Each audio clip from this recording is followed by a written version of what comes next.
ওনারা হচ্ছে আপনারা এর আগেও দেখলেন যে ইভিএমের একটা ডুপ্লিকেট যেটা বলে আর কি, আমরা ইভিএমের ডেমো যে সিস্টেমের যেটা আছে ওটাকে ওখানে কালীপদ বাবুর নাম লেখা আছে, কালীপদ সরেন 2 নম্বরে ভোট দেবেন। আপনারা নিজেরাও দেখেছেন। হ্যাঁ, এই যে দেখুন, এই যে দেখুন, এইটা নিয়ে ওনারা বসেছিলেন, এই যে দেখুন এখানে টিপলেই পরে কাজ করছে, এই যে দেখুন। হ্যাঁ, ওনারা এখানে টিপতে বলছেন, দেখুন এখানে 2 নম্বর লেখা আছে, এটা টিপলে পরে ওরা ভোট পাবে। হ্যাঁ, এইসব লোকজনকে বলানো হচ্ছে। হ্যাঁ, প্রভাবিত করছে ভোটারদেরকে।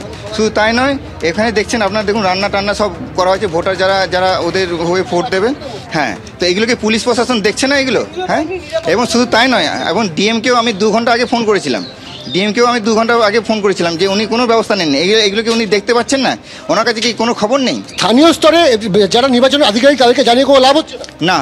তাদের এখানকার যারা পুলিশ প্রশাসনকেও ফোন করেছিলাম, ডিএমকেও ফোন করেছিলাম, এখানকার মানে যারা এআরও যারা রয়েছেন তাদেরকে সবাইকে ফোন করা হয়েছে, এবং বারবার করে বলছি যে কিউআর টিম মানে কুইক রেসপন্স টিম যাতে তাড়াতাড়ি চলে এসে এখানে। এখনও পর্যন্ত দেখুন আমার কিউআর টিম আসেনি।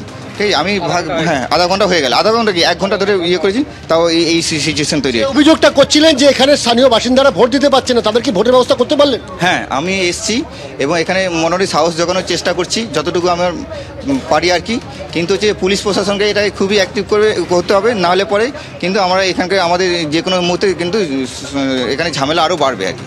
আপনি একটা কথা বলুন, আপনি তো এখানে ঢুকেছেন এবং দেখা যাচ্ছে যে খাওয়ার থালা ফেলে পালিয়েছে। হ্যাঁ, এই তো দেখুন অর্ধেক খাওয়া হয়ে গেছে, অর্ধেক খাওয়া হয়েছে, অর্ধেক খাওয়া হয়ে পালিয়ে গেছে। ঠিক আছে, হ্যাঁ অর্ধেক খাওয়া হয়ে, এরা সব টিএমসির লোকজন, সব দেখুন খাওয়াটা অর্ধেক, এই দেখুন সব তাদের খাওয়ার ব্যবস্থা, ভোটারদের খাওয়ার ব্যবস্থা করে। এটা হচ্ছে টিএমসি থেকে কিছু টিএমসি লোকজনরা যাতে ভোটারদেরকে প্রভাবিত করতে পারেন তার জন্য খাবারের ব্যবস্থা করেছে, যাতে ওদেরকে মানে খাবারটা দিয়ে ভোটটা করাতে পারেন আর কি। এইসব ব্যবস্থা করা হয়েছে। এটা আমরা কথা বললাম বিজেপি প্রার্থীর সাথে, তোমাকে দেখাবো এখানে খাবারের ব্যবস্থা রয়েছে, আর এর থেকে মাত্র ঢিল ছোঁড়া দূরত্বে আমার ক্যামেরা পার্সন প্রতীক রায়কে একবার দেখাতে বলবো যে যেখানে বিভিন্ন ধরনের খাবার ব্যবস্থা রয়েছে এবং সেখান থেকে মাত্র কয়েকশো মিটারও নয়, 100 মিটারেরও কম দূরত্বে কিন্তু রয়েছে সেই স্কুলের বুথ। অর্থাৎ বুঝতেই পারছো যে একদিকে 100 মিটারের মধ্যে বসে ভোটারদেরকে নকল ইভিএম ব্যবহার করে প্রভাবিত করবার চেষ্টা। যে সমস্ত ভোটাররা প্রভাবিত হচ্ছেন তাদের জন্য খাওয়ার ব্যবস্থা, অর্থাৎ সমস্ত রকম ব্যবস্থা রাখা রয়েছে। এই যে দেখুন এখানে টিপলেই পরে কাজ করছে, এই যে দেখুন। হ্যাঁ, ওনারা এখানে টিপতে বলছেন, দেখুন এখানে 2 নম্বর লেখা আছে, এটা টিপলে পরে ওরা ভোট পাবে। হ্যাঁ, এইসব লোকজনকে বলানো হচ্ছে। হ্যাঁ, প্রভাবিত করছে ভোটারদেরকে।